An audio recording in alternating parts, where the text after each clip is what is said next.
Hello, I'm Rudyard Griffiths, the host and moderator of the Munk Dialogues. Great to have you back with us here for another evening of civil and substantive conversation on the big issues of our time.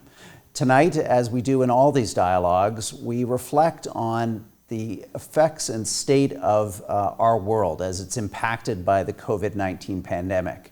We're trying to do that in a way that allows for long-form conversation, that allows for a true exchange of ideas with you, the audience.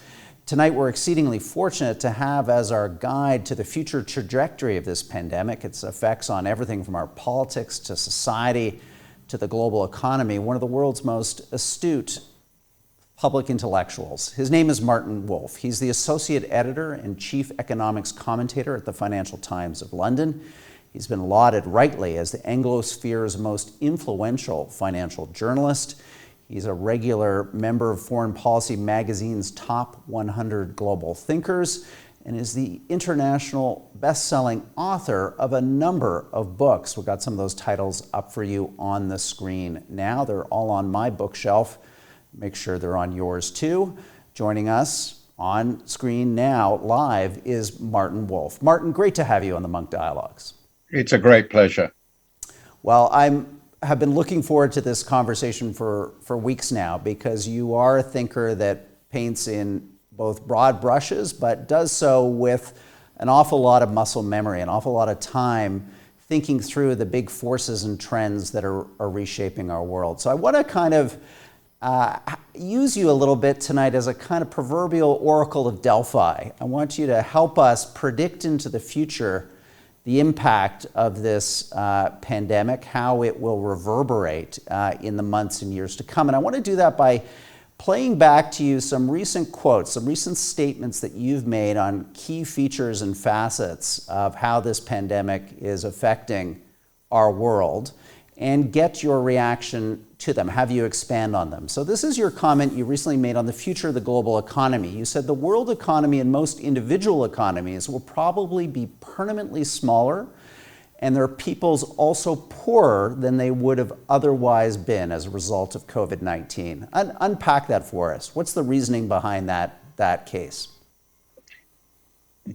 Well, first of all, it really is a great pleasure. I should note that before I get to the impact of the pandemic, that I was a classicist long before I became an economist. And one of the things I learned that the famous characteristic of the Delphic Oracle is that all its answers were ambiguous and as a result tended to be misleading. I hope that won't be the case today. So the argument here, and actually the latest World Economic Outlook of the International Monetary Fund brings this out, is that this crisis, which is very severe in terms of its economic impact, it's clearly going to be a much worse economic event in terms of world output, employment, and so forth than the global financial crisis, that it's going to have long-term effects, what economists tend to call scarring. And the scarring will occur in a number of different ways. Lots of businesses will close, many permanently. Enormous amounts of debt will be accumulated by both the private and the public sectors. And the private sector debt in particular will lead business to become more cautious. It will lead financial institutions to be more cautious about their lending. They will probably end up with a lot more bad debt and lose, therefore, a lot of their underlying capital, which will have to be replaced. People will lose jobs and be unemployed, and we know very well that has terrible effects on people's motivations, skills, and so forth. Investment will be reduced. It will be substantially lower than we'd expected. And while there will be some gains, most obviously the accelerated application of new technologies, which we're seeing, for example, in our exchange now, nonetheless, on balance, this scarring is likely to be long-term. It's very clear that now that the global financial crisis itself, as I said, a milder shock in many ways, had a very deep long-term effect on the developed countries that were most affected. They never really recovered the growth rates they expected before. In fact, the impact is dramatic. In the UK, for example, the economy, GDP per head, is probably about 20% below now what we thought it would be. Not now, just before the crisis, and we thought it would be, looking at pre-financial crisis trends. And the fear is this will happen again. And that is exactly what the IMF forecasts. It forecasts that, comparing its forecasts made in January 2020 of what GDP per head would be 6 years from now, 6 years, middle of this decade, roughly, comparing that with what it now expects, GDP per head will be significantly lower in both the advanced and emerging and developing countries than they expected. So this will be a 5 or 6 year effect, and it could well be substantially longer. And I think, unless things go sensationally right, and we are very, very fortunate, that's pretty well certain. Martin, I think you bring up an important point, which was, growth was weak going into this crisis. So we now have the compounding effects of the crisis on top of a period of low growth. But why then this dichotomy between, I think, a very convincing case that you're painting here of a scarred global economy and financial markets hitting all-time highs? They would seem to be telegraphing or suggesting that there's a wave of economic growth and prosperity ahead based on the valuations of these major Western indices around North America and to some extent Europe. Well, there are several elements here. The first point, which is, I think, a point Paul Krugman particularly likes to make, which happens to be true, is that the stock market is not the economy. So the stock market essentially is telling you what intelligent investors think the present value, the discounted present value of future profits is going to be. And profits accrue, of course, to the owners of capital. And that's very important. It's a driver of the economy. But actually, profits are quite a small part of the economy. Most of the economy consists of wages, even now, even in our more unequal times. And it is perfectly possible for profits to look wonderful and feel very confident about them when actually one expects real incomes to be stagnant. And I think that actually is rather a possible view of the future. And that links with the second fact, which is, if you start looking in stock market in detail, you discover that certain sectors have done vastly better than others. And the ones that have done particularly well are, of course, the tech sector, And that's a sector which employs very few people. It's strikingly different from the old dominant companies of 40, 50 years ago, the General Motors and so forth. The tech giants employ very few people. They employ no unskilled people. They earn enormous profits, a lot of which is, I think, variations on monopoly rent. So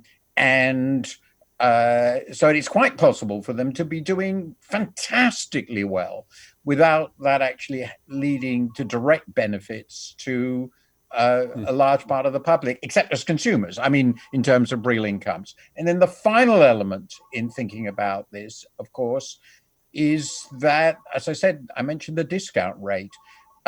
Well, the best discount rate is, of course, the real interest rate on safe borrowing, and the real interest rate on safe borrowing, which is government borrowing, is now negative, basically throughout the developed world. Well, if you discount future profits with a negative real interest rate, obviously the present value looks great. Essentially, the markets are able to borrow at well, this is an exaggeration because, of course, the private sector isn't, but the benchmark real rate is unprecedentedly low, negative. And that, of course, pushes up asset prices quite rationally. But that's a reflection of how terrible the times are. It's not a reflection of how good the times are. So for all these three reasons, and I could go further, but these are the main reasons, I just don't think the stock market tells you much. It doesn't mean the stock market is incorrectly priced, by the way. I think it might be quite well priced, but it's not telling you anything useful about future economic prospects. And Donald Trump's insistence that we should look at the markets which are basically owned by the top 10% of income earners in our societies, that we should look at that. That's just not very sensible. Excellent, good points. I recently saw that Zoom, the video conferencing company's market capitalization surpassed that of Exxon, and I think they employ something like 1/100th, the number of staff. So interesting to note how these big shifts are occurring before us in real time.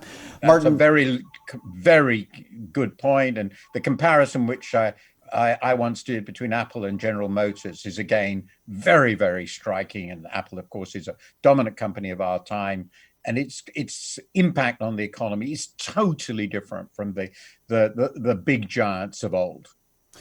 Martin, you're doing an excellent job as our oracle, picking through the proverbial chicken entrails here with us to prognosticate on the future. So let's go to your next forward-looking view, and this is on geopolitics. You wrote, trends in the direction of unilateralism and international conflict have been reinforced by the pandemic. The chances are good that this will get worse now, especially between the United States and China. Are you at all hopeful that the Biden administration could potentially create the opportunity to reset China-U.S. relations, or at least try to patch up, as you rightly point out, the cleavages that have opened up between the world's two great powers? I think this is a very interesting question, and it's no secret I've written this. I like pretty well every non-American pro-Democrat. I'm very happy that Mr. Biden is president, and I think it can offer hope in some very important matters, which I'm sure we'll come to. So let me just break this out into two elements, because that particular quote linked two things.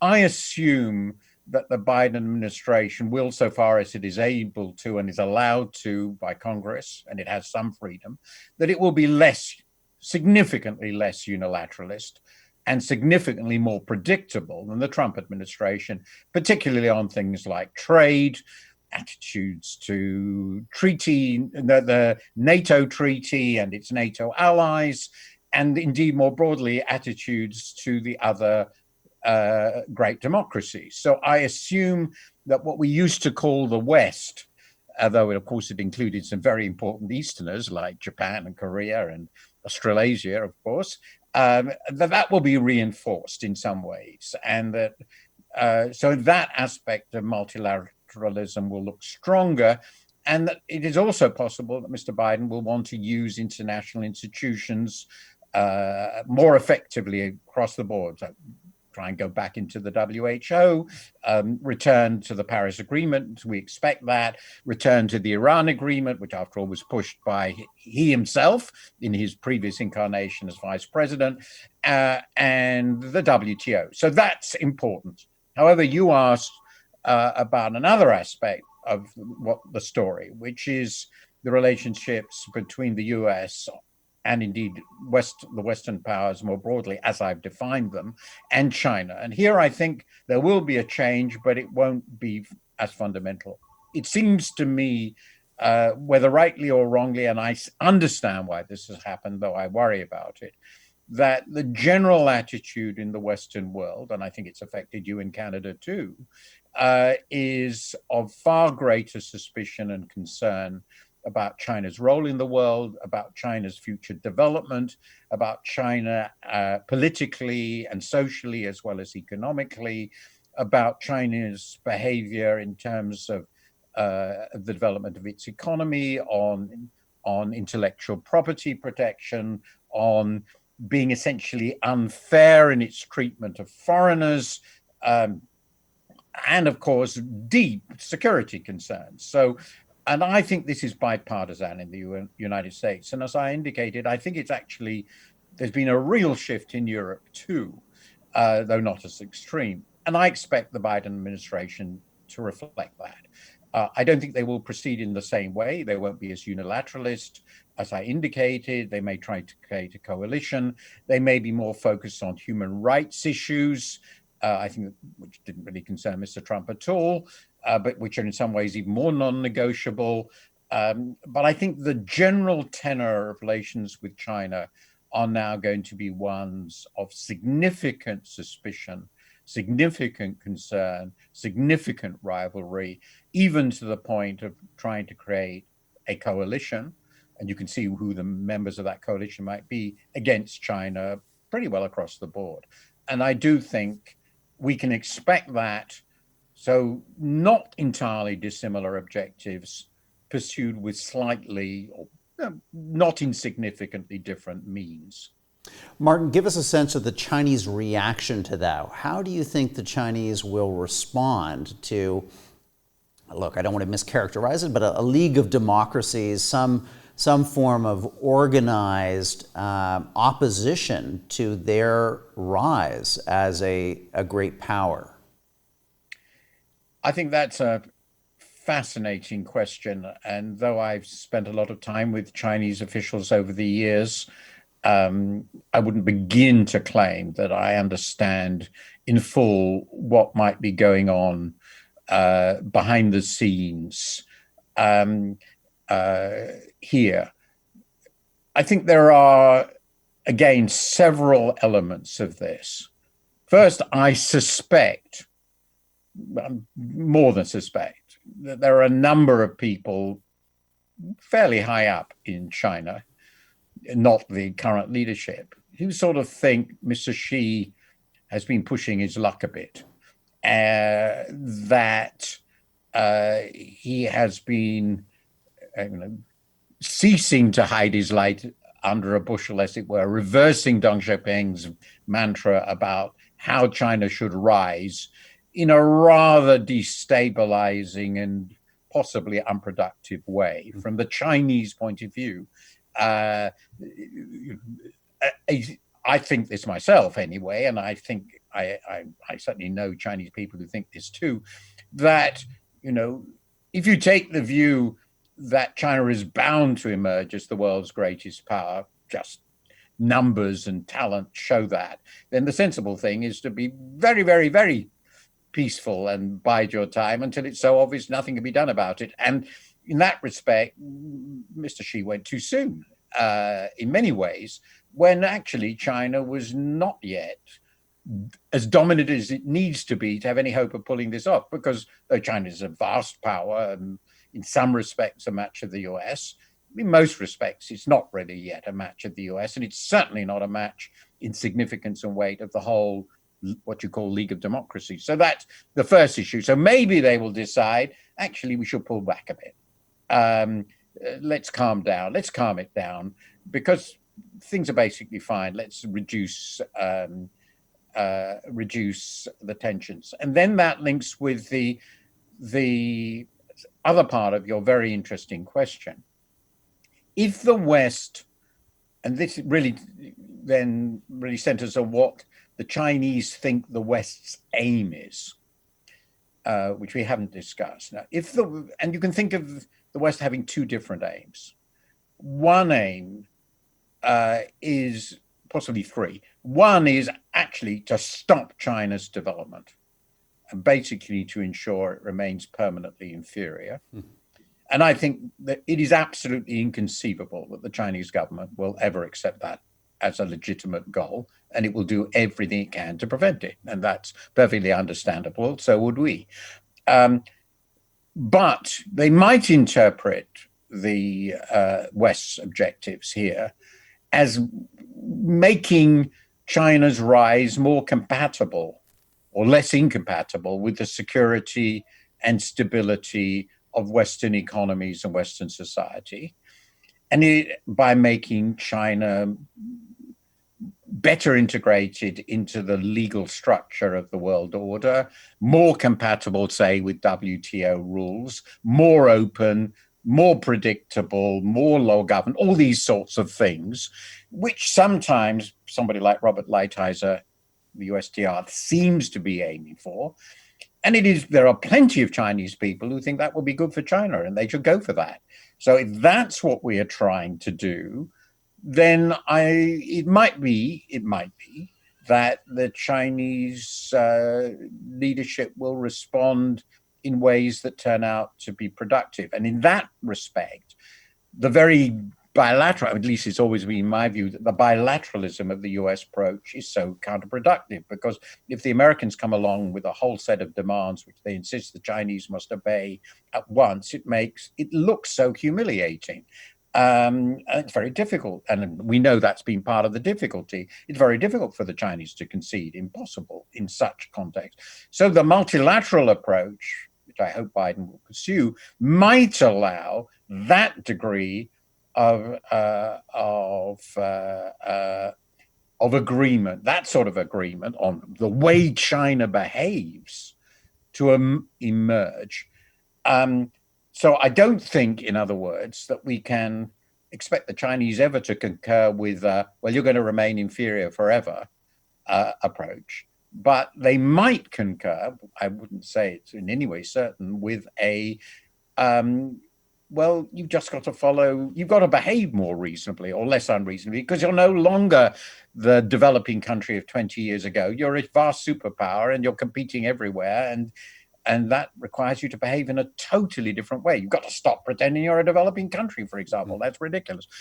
And then finally, of course, there's a possibility that what the West will try to do is simply to isolate it, to close it down, to reintroduce a sort of Cold War setup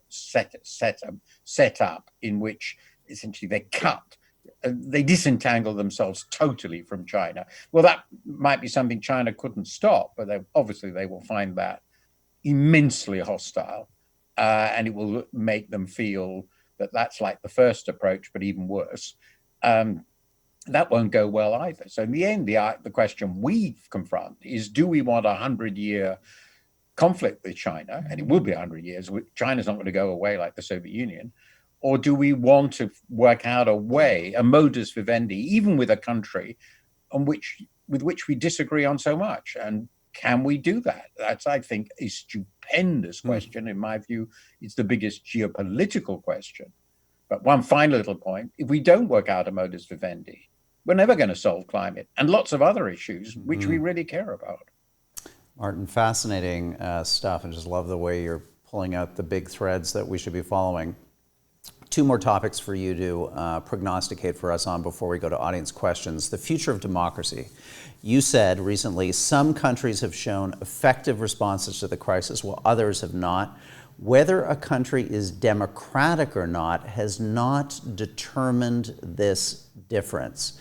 This is something, Martin, I've been thinking about throughout COVID-19.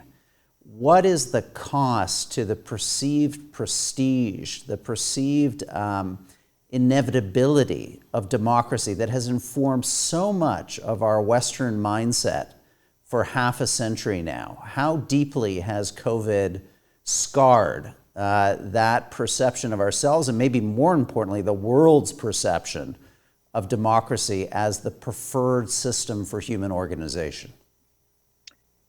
Well, I think just as with the economic aspects we talked about before, in which I referred to the financial crisis, though I could have gone back over the last 4 decades. Similarly, on this question, it's a much longer story. And it's very important to put in that context. The problems or the issues didn't arise with COVID-19. They just clarified them and illuminated them, just as they have in the economic side. The economic side, it's shown the weaknesses of our economy and the inequalities that are embedded in our economy. And I think that's also been true in a different respect, politically. Larry Diamond, who's one of the world's leading scholars of democracy, teaches at Stanford, has been using the phrase democratic recession, where we have been since the middle of the last decade, so about 2005, 2006. And Freedom House, very well-known American think tank, has been providing figures, and other scholars, and I've been using some of their charts in my columns, have all shown an increasing dissatisfaction across the world with democracy since about 2005-06, made worse by the financial crisis quite clearly, which was also a shock to the same countries, as you indicate, and the competence of the British and the Americans and the Europeans was all thrown into question. And we've seen long before this event the shift to autocracy in a lot of emerging and developing countries. The looking for more autocratic, strongmen sort of rulers. You see it in Modi's India, in Bolsonaro's Brazil, in Erdogan's Turkey, in Duterte's Philippines. Of course, you saw it across the former Soviet Empire, Russia. We would say democracy never really got embedded, but also in Eastern Europe, in Poland and Hungary. So there's this phenomenon. And then finally, we saw, of course, the election of Donald Trump. I'll put Brexit aside, which is sort of special, though it has some of this flavor. And Donald Trump is perfectly obviously a man with autocratic instincts and leanings who's emerged, he's not been particularly concealed it, within the world's most important democracies. So this was what it was like before, as it were. Then COVID-19 comes along, and it's very, very interesting. Because what COVID-19, I think, has shown, apart from its obvious economic weaknesses, is that in response to a crisis like this, what matters, and that was the point of this quote, is whether you've got a government that actually cares about governing, which is somewhat distinct from how it's selected. Is it democratically emerged or is it authoritarian? Vietnam and China, of course, let it happen, but China then throttled it amazingly. I have to say, it is amazing. Vietnam controlled it incredibly well. And so did South Korea, and Taiwan is astonishing, and New Zealand and Australia, all quite vibrant democracies, and they've handled this very well because they have populations that trust their leadership, they have effective governments, and they know what they're trying to do. So you've seen effective autocracies, authoritarian states, and you've seen effective democracies dealing with it. And what they have in common seems to be there's a social trust of some kind, trust in government orders, and a capacity to implement things. And then if you look at the failures, well, you've got a lot of these autocratic or borderline autocratic governments which have got elected have turned out to be actually just performances. The people who run them are showmen. They have no interest in actually governing. Donald Trump has shown this very clearly. It was also true for Boris Johnson, who emerged as a result of Brexit. Very clear in Brazil. These are people who just like the performance of power, not actually the reality. And I think they failed very markedly. But so have some genuine democracies or more or less genuine ones in Europe.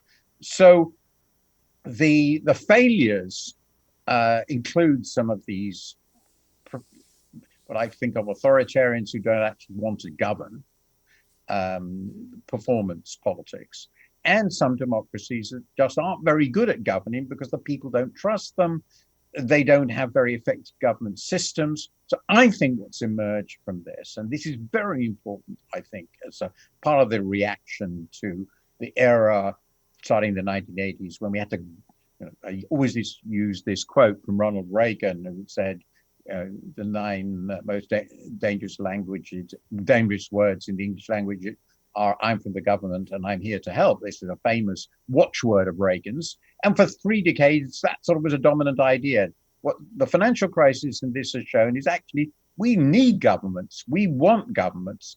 And if democracies don't provide them, then, of course, people will be tempted to go for effective autocrats. And effective autocrats, in some ways, are much more frightening than ineffective ones. Alternatively, they might actually decide, well, why not have an effective democratic leader? And I think that's what Mr. Biden had going for him. People thought he would actually take this seriously. So it's a very complicated issue.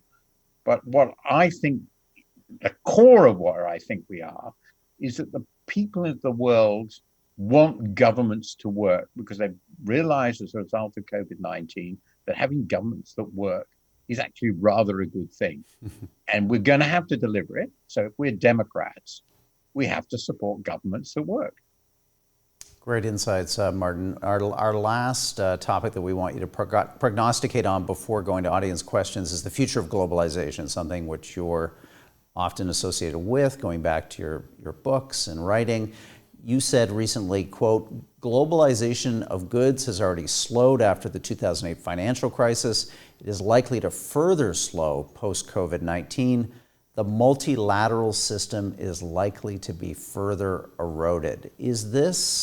Have we reached peak globalization? Are we now on the downward curve, Martin? Well, there are at least 3 or 4 elements in this too.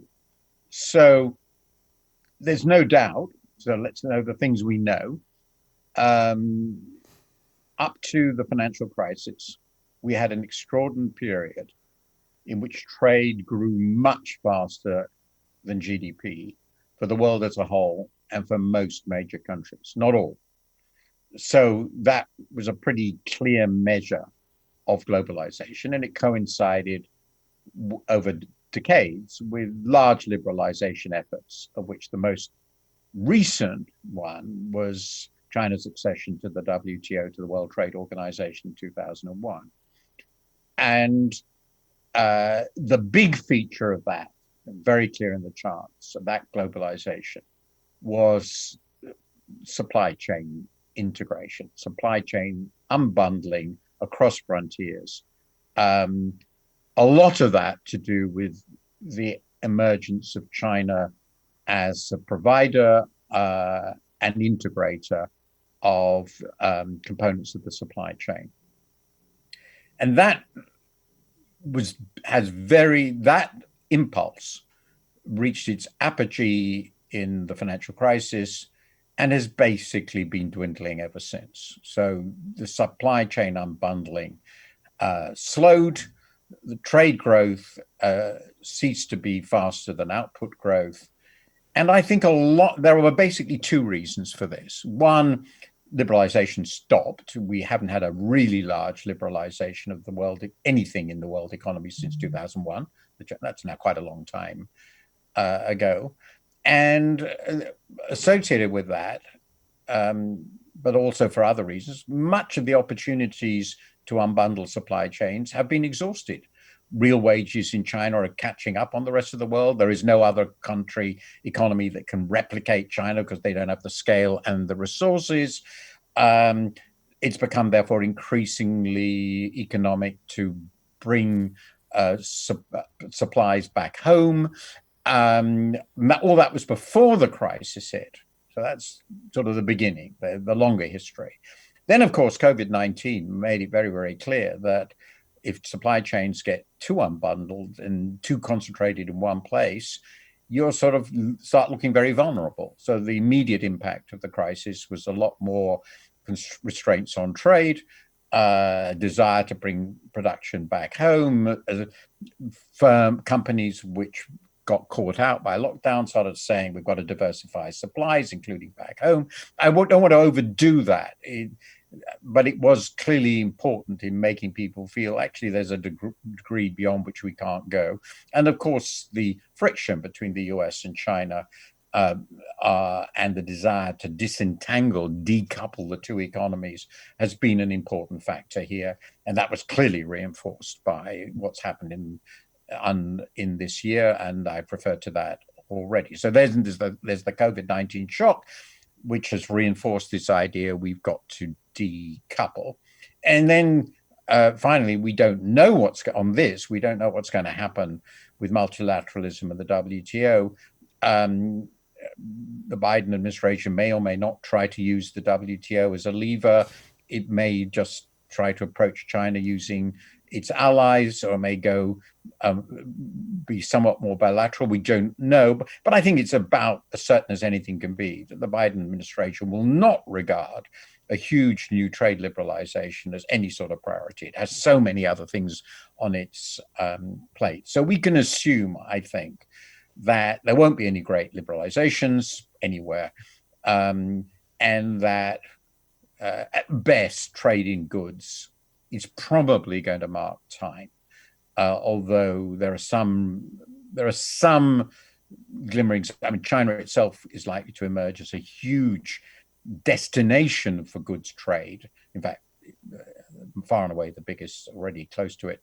And that might be another engine of world trade, particularly for the Asian countries, the ones close to it. But in general, I think it is plausible that trade in goods as a driver is, for these reasons, various reasons, is not likely to return as a significant force in the future. However, and this is the final point, I'm not going to go into financial flows and all the rest of it because it just takes us too long. But what I call virtual globalization is quite likely to sort of explode, and this can affect a very large part of services. I mean, we have learned that we can organize production in the service sector. Indeed, we can organize production in the manufacturing, but then at the end of that, there's some real things. But we can organize production in the service sector to a remarkable degree without everybody being in an office. It doesn't then matter where they are in the world, they can be anywhere. Our technology allows interchange very freely. We can also introduce more and more robots, and we can control them across borders. So that means that there's an awful lot of what we thought of as service stuff, which we could actually organize cross-border as easily as we can within our economy. Virtual offices, as it were, virtual factories. The full implications of this are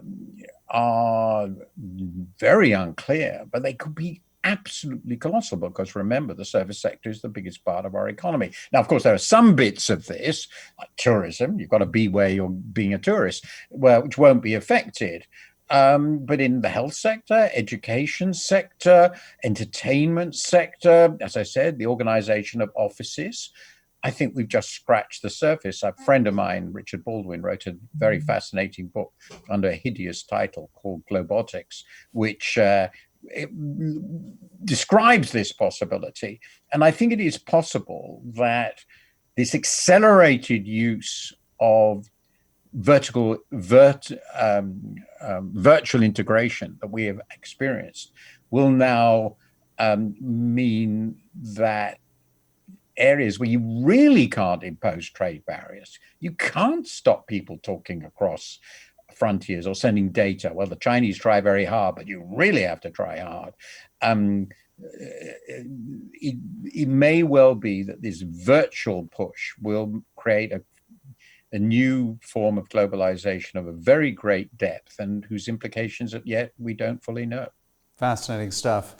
We're now going to transition to audience questions. So two announcements to make to our viewing audience. First, that if you have questions, please send them to us now at dialogues@munkdebates.com. We're going to put them to Martin, get you some answers. And second, for those of you that would like to join us for our post-dialogue Q&A, members Q&A, please do so. We have, as usual, Janice Gross-Stein of the Munk School of Global Affairs coming on to give us her reactions to Martin's presentation today, but also to talk about the U.S. election, what this means for Canada in terms of our trade, security, our role in this world that Martin's been describing to us, a world of increasing conflict and tension between China and the United States, in a world where an exporting nation such as Canada is really going to have to find a way to make trade work in its benefit. To join that post-dialogue members-only Q&A, please sign up for a membership if you're not already a member, and you can do that at munkdebates.com/membership. We'll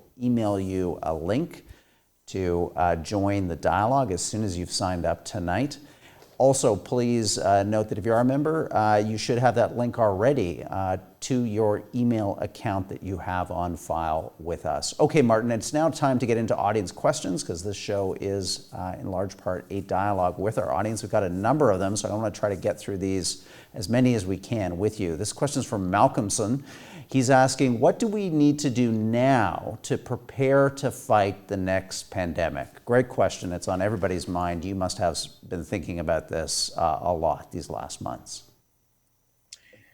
So I think actually on the economic side, we've sort of worked out what we would have to do, and we hope we will be able to, that the circumstances allow us to do so.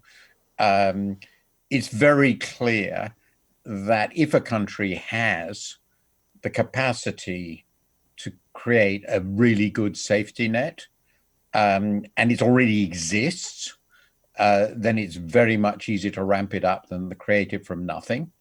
So that means poor countries find it very difficult to deal with this.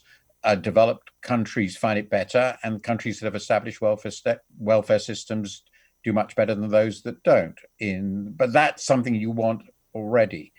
The other to prepare, sort of, it's a basic safety net. The bigger things on the economic side is better support that we need. It's a very big lesson. I've been talking about this recently with people. Is we need much better support for health systems, and in developing and emerging countries, the pandemic is a global phenomenon, so we need it to be cured everywhere, and we need systems that will get cures, both treatments and vaccine, to developing and emerging countries very, very quickly. And there's a very big question about whether, in this case and in future, we're going to be able to do that. The World Health System, if you like, is colossally underfunded. I mean, just staggeringly underfunded. And so we don't have a capacity to respond globally. And it's a series of national responses. That's clear. And then, obviously, in terms of the health system itself, we can't be sure what the next pandemic is going to look like. It might not be this sort of disease, as I understand it, but we are clearly going to go over this and to make sure that we have the basic capacity to produce essential materials. So we're going to have to look at the supply of plausible essential materials and how we ensure we have the capacity, storage and production capacity. We've done, I think, extraordinarily well on the science and innovation side. So I'm not terribly worried about the response there. Has been amazing. But the final thing I think we've got to learn from that is pandemics are public health emergencies, public systems emergencies. And they have, what has been revealed here is our public systems, of which health is a central part, in many developed countries and in most emerging and developing countries, are really weak. And so we haven't had the capacity to do quite straightforward things like testing lots of people, quarantining lots of people. And we're going to have to think about how we develop those capacities. Thank you, Martin. Let's go to our next audience question for you. It's from Edward. He's asking, why do you think many reputable media outlets have failed to understand the U.S. electorate? For 2 elections in a row, the press's election expectations have been upended by the actual preferences, seemingly, of voters on election day. What do you think of that, Martin? I mean, we went through this in 2016. We had a series of predictions going into that election, a huge upset. This time, Joe Biden looks almost assured to become the next president, but all of this talk about a blue wave, a surge of Democratic support that would win the U.S. Senate, that would add seats to the House instead of losing seats for the Democrats in the House, which would potentially even upend traditional Republican strongholds like Texas, other Midwest states. None of that came to pass. I mean, is it time to put polling on the ash heap of history and just move on? No, I think, well, I think there are two very interesting questions. First, it does appear that the methods of pollsters are underpolling certain sorts of voters, and probably quite difficult to get to voters, and voters who are quite suspicious of the sort of people they get polled by, pointy-headed elites, as it were. So voters inclined to vote for what one might think of as somewhat right-wing populist causes, particularly people from the working classes, people like that, they seem to be getting underrepresented in the polls. And by the way, this happened in the Brexit referendum. So they have to look at that. But that's very important. But the second point is the problem is we're asking polls to do something, which in my view, they can't do. Because of the nature, the perfectly normal and well-known margins of error. We would like to know precisely the percentage share of the vote that different parties get. You know, if it's going to be 52-48, we would like the poll to tell us it's going to be 52-48. And of course, if it actually turns out to be 50-50, the poll looks catastrophic, doesn't it? But the difference between 52 and 50 and 48 and 50 is really small. It's a 2 percentage point margin. So in this case, it's an error either way, roughly a 25th. And an error roughly a 25th is really a small error when you're dealing with the behavior of millions and millions of people, and you know that your polling sample can never be fully representative. So the problem you have is that really quite small errors proportionately of the number of people who will support a particular side have enormous consequences for electoral outcomes. Mm-hmm. And trying to predict something when small proportional errors of the support you get is actually, I think, pretty close to impossible. So we're asking them to do something which is very important for us, which actually can't really be done. It's like I have exactly the same, I like to say this about forecasting. Economic forecasting is widely a joke because it's so often wrong. So, and the reason is, let's suppose somebody forecasts growth at 2% and it turns out to be 0. Well, that's a huge difference, isn't it? Mm-hmm. But in terms of the error you've made of the economy, it's actually 2% of the economy. That isn't a very large error. And the size of the economy next year, it's incredibly easy to make that error.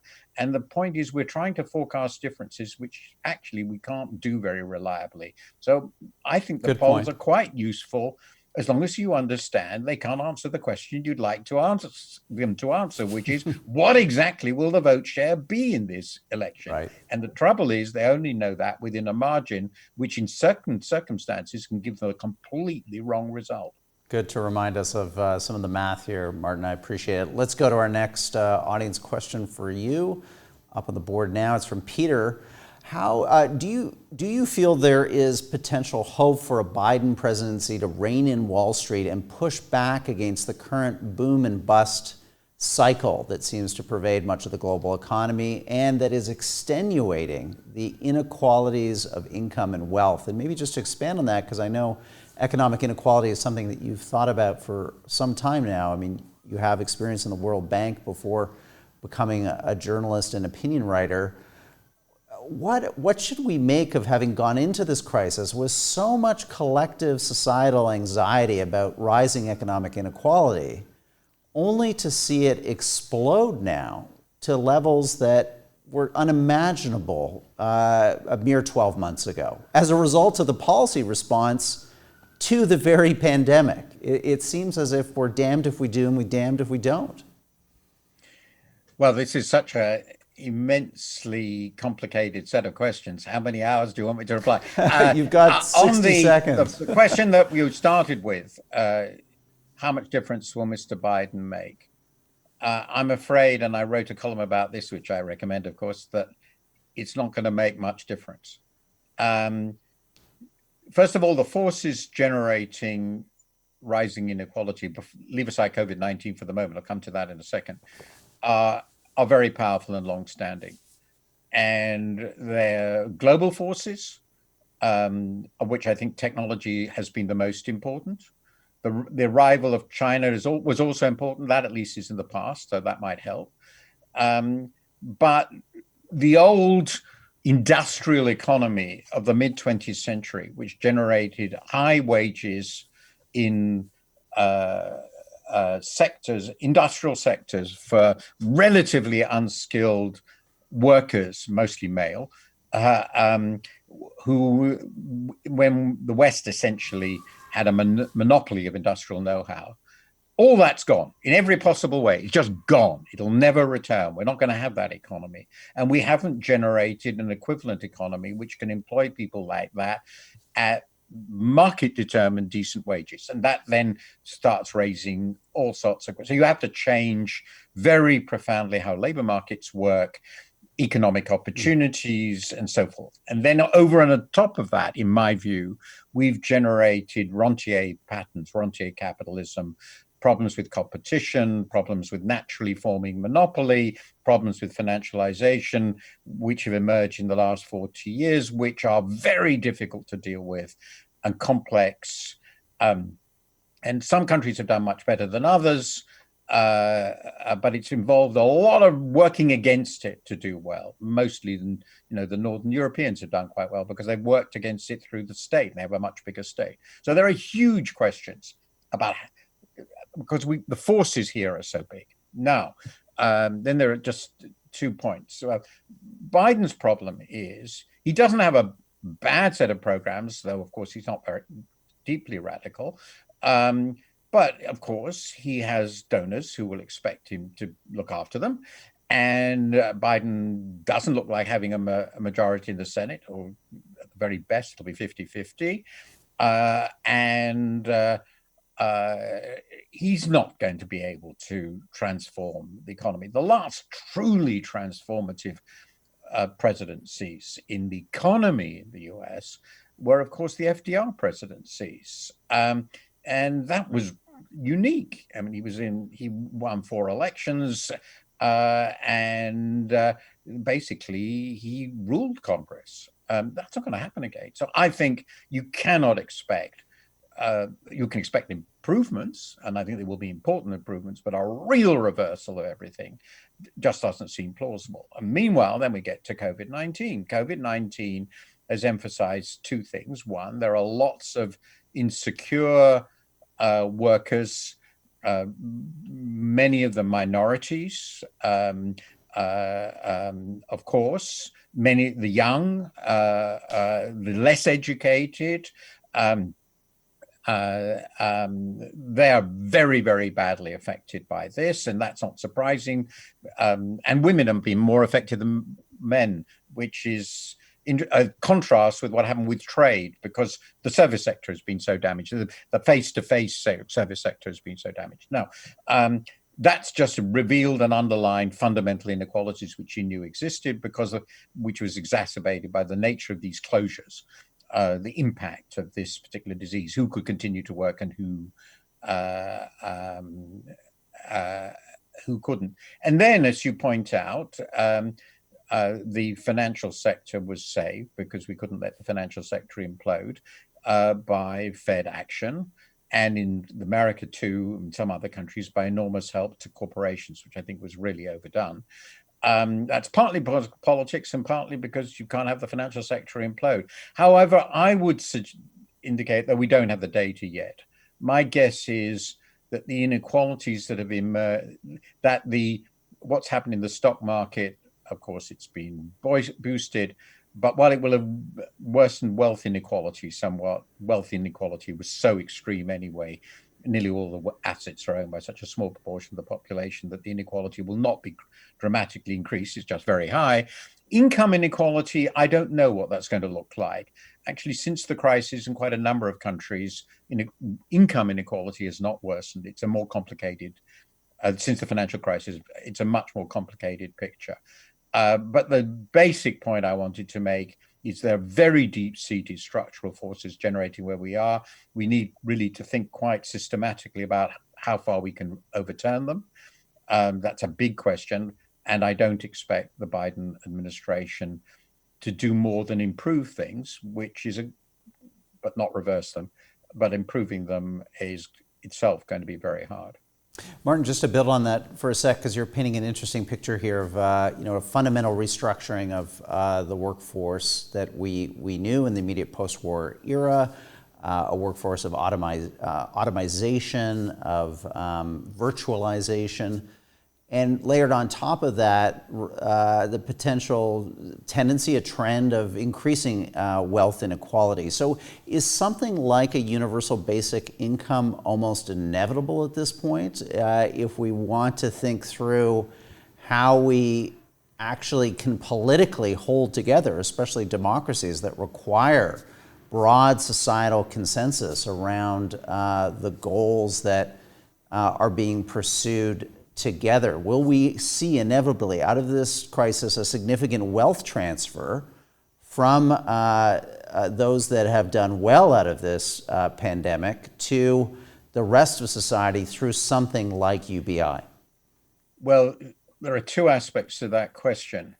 The first is, will we, as a matter of fact, see a significant wealth transfer in society after this? And my guess, my prediction is no.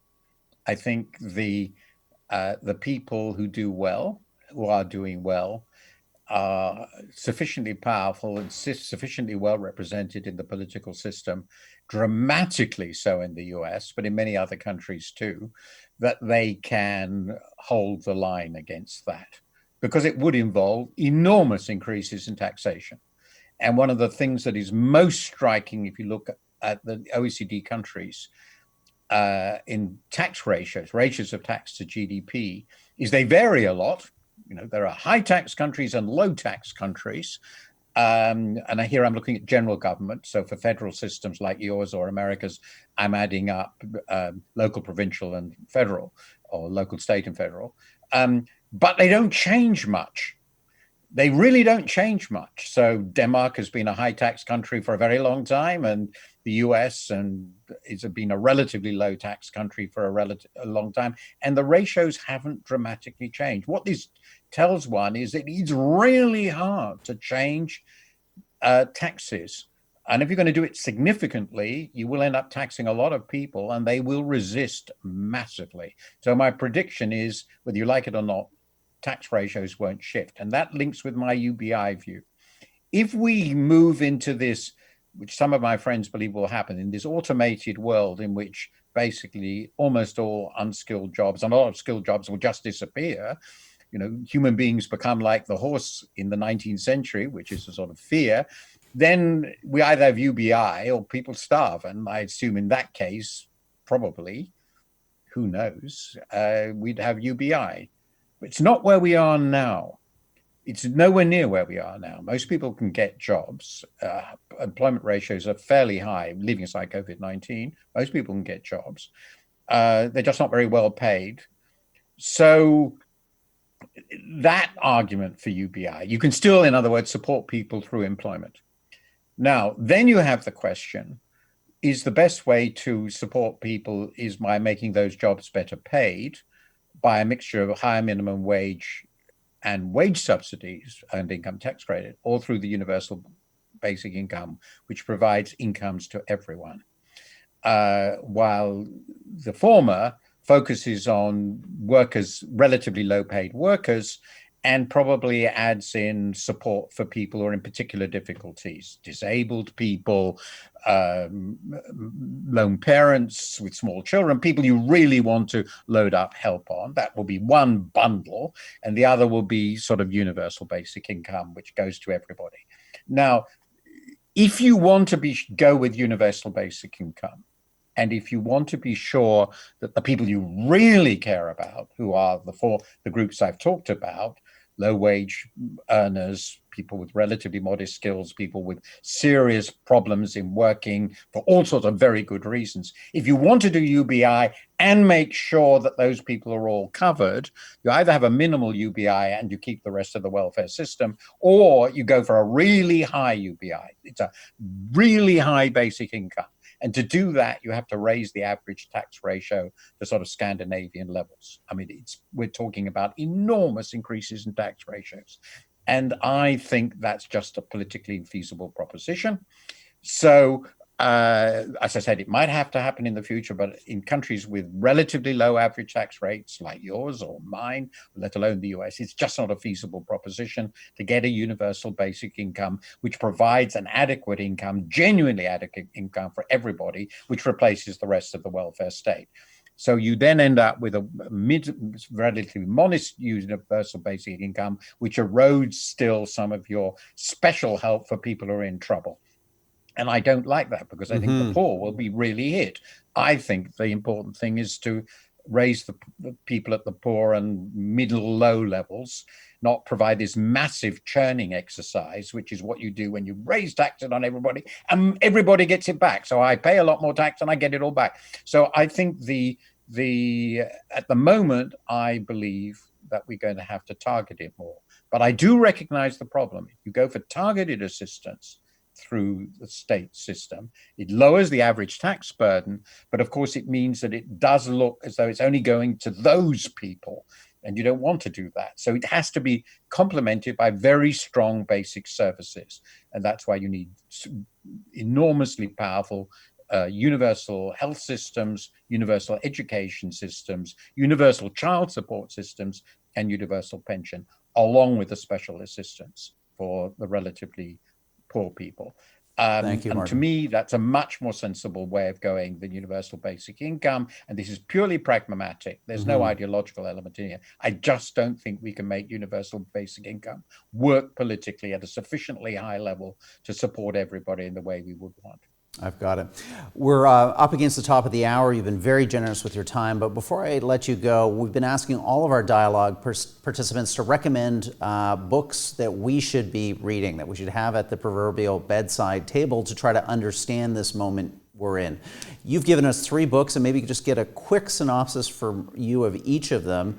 The first is Deaths of Despair, a fascinating book, but just give us a quick sense of why you think people should be turning to Deaths of Despair to understand this moment. Well, this is a book by Anne Case and Angus Deaton, who are a couple, very, very distinguished academics. And its basic point, they discovered the shocking fact that life expectancy of white, non-college educated Americans has been falling. Was the first time for decades that anything like this had been observed. It was shocking. And they discovered that the main reason was opioid addiction and other forms of addictive behavior. And this can be ascribed to the deep failures of the American health system, overprescription, all the rest of it, and despair. The fact that many non-college educated white people felt they were downly mobile, the American dream had gone, they couldn't sustain marriages. And it's a horrifying indictment of a failing system, which we've been discussing. And it raises a big question about, can this be improved? By the way, a similar thing is beginning to emerge in the UK more recently. So it's not unique to the US, though not as extreme. And with big potential political ramifications. Your next book on your list of 3 was Trade Wars Are Class Wars. Yes, this is by 2 friends of mine. Well, actually, I know all these people. Matt Klein used to work at the FT, and Michael Pettis, who works in China, is a very distinguished economist, a business economist, financial economist. And basically what they was trying to say, look, Donald Trump, you don't understand why there are trade imbalances. You think this is a trade policy problem. It's not a trade policy problem. It's got nothing to do with trade policy. It's a macroeconomic problem. The problem is that some countries have massive excess savings, and the way they found to resolve this is to park them in the US, to lend to the US. And the current account deficit is US borrowing. And the way the US has handled this is by endless excess leverage in their economy, excess borrowing. And I wrote my book on the argument that that created the global financial crisis in significant measure. But the key point in their book is what causes this excess savings? And their answer is all across the world, we've got increasing shifts in income away from labor towards capital, that and towards the owners of capital. And these people own so much they don't need to spend, so they save a lot. And as a result of their saving so much when they don't really have much investment opportunity, consumption is weak, is these huge trade imbalances which are generating trade wars. And if we don't understand these problems, we can't fix the thing that Mr. Trump was so concerned about. I think it's a very powerful, slightly complex, but incredibly powerful perspective. I'm going to check that out. And your final book for us by Gene Sperling, Economic Dignity. Yeah, I think this is interesting because it might well be influential with this president. Gene was, of course, a very senior economic advisor to Barack Obama. He's very well plugged in among the Democrats, very highly respected, a sort of centrist to left. I like him very much. And the book basically says, well, what are the things we've really got to do to make our economy work? And the problem we have is a huge part of the people we've been talking about feel they've lost their dignity.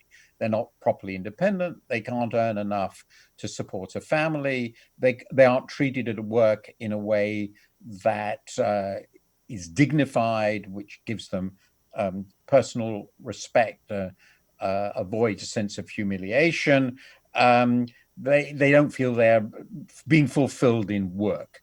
And there are two responses to that, he argues. One is what he calls inclusive dignity, is policies that make people feel they matter and that they can build family lives and so forth. And that will take much more action than before. And the alternative is what he calls exclusive dignity, which is the dignity that comes from saying, well, I may be terribly badly off, but at least somebody else is worse off, often an ethnic minority. And so that starts ethnic wars, the sort of frictions you've been seeing. I think it's a very powerful argument. It's very attractive. It makes clear how difficult this will be to do. But if I were a Biden, I would think this is the key to unlocking the great puzzle, which is why so many people for whom Mr. Trump did nothing, absolutely nothing, still voted for him. And the answer is because at least he gave them the dignity of respect. Well, thank you, Martin. You've helped us this evening unlock a whole bunch of big puzzles that were on our minds, and you've done that with your usual sense of incredible breadth of knowledge at your fingertips that you're synthesizing through that terrific column at the Financial Times of London, your books, and your public speaking. So on behalf of the Munk Debates community, thank you so much for coming on the program this evening.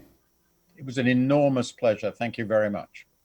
Well, ladies and gentlemen, that was Martin Wolf.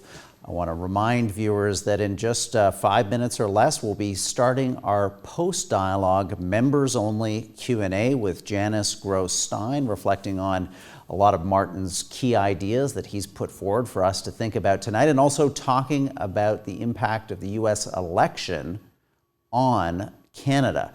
And again, if you'd like to be part of that dialogue and you're not already a Munk member, join right now and you'll get an automated email link to log on to the members only dialogue. You can join for free at www.monkdebates.com/membership. We'll also put a link to membership and how to register online on our Facebook page.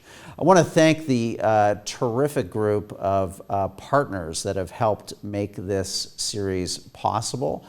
First and foremost, the Peter and Melanie Munk Charitable Foundation. Great to have their ongoing support for all these dialogues. And Onyx and Gluskin Chef are presenting sponsors. We'll be working busily over the next week to put together our subsequent dialogue airing next Wednesday. Our guest will be none other than former Munk debater Anne Applebaum. Anne is one of, I think, the world's smartest commentators on this increasing struggle between authoritarianism and democracy. That's coming up on November 18th at 8 p.m. Eastern. And Applebaum, more information on our website. We've also got other great speakers on tap for you. Again, we're going global here after the U.S. election. A lot of international voices here. Zhang Weiwei, one of China's most respected thinkers and academics, is going to give us a thought on how China is responding to the U.S. election, to the pandemic, and more. Those are just some of the terrific speakers that we've got on tap for you in the coming weeks. Finally, let me thank all of our distribution and content partners. They're a big group and they do a great job bringing all of this to people around Canada and around the world. Tories LLP, Bond Brand Loyalty, and you saw up there Cassette Media, and here are distribution partners, CPAC, GEM, Facebook, Indigo, WNED, PBS Buffalo, and our friends at Canada's national newspaper, the Globe and Mail. I'm Rudyard Griffiths. Thank you for being part of this Munk Dialogue, being part of our community dedicated to civil and substantive conversation on the big issues of the day. We'll do this all again next Wednesday. In the meantime, have a safe and productive week.